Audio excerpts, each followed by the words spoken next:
I veliki pozdrav ljudi, danas ću vam pokazati kako slušati pesme preko CD-a, u pitanju na CD playeru Pioniru, kao što možete vidite. Ne možete vidjeti koji je baš tačan model, ali znam da je tako dalje. Ajde da pokažemo. Znači, prvo što treba da radite jeste da upalimo CD player. Ja sam smanjio celu pesmu zato što zbog autorska prava. Imamo disk i uzmemo disk, uzmemo disk i stavimo, ubacimo unutra. FRMT RAID, šta to znači?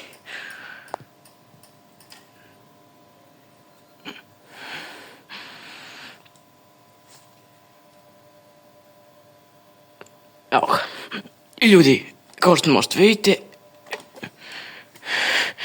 nećemo pojačati pesmu zbog autorska prava, ali vidim da radi disk. Vidite. Nekad će doći do prekida zato što je zbog lasera, ja mislim, ili mi je ogreban disk.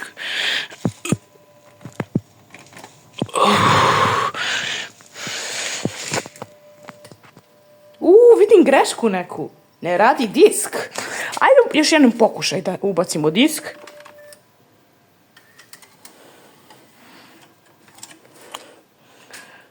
Disk je malo odličan.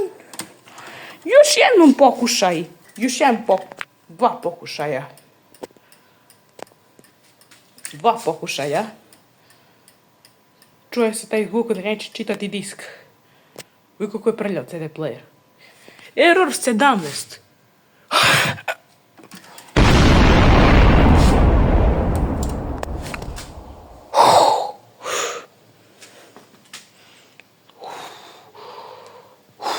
Dobro, to je bilo to.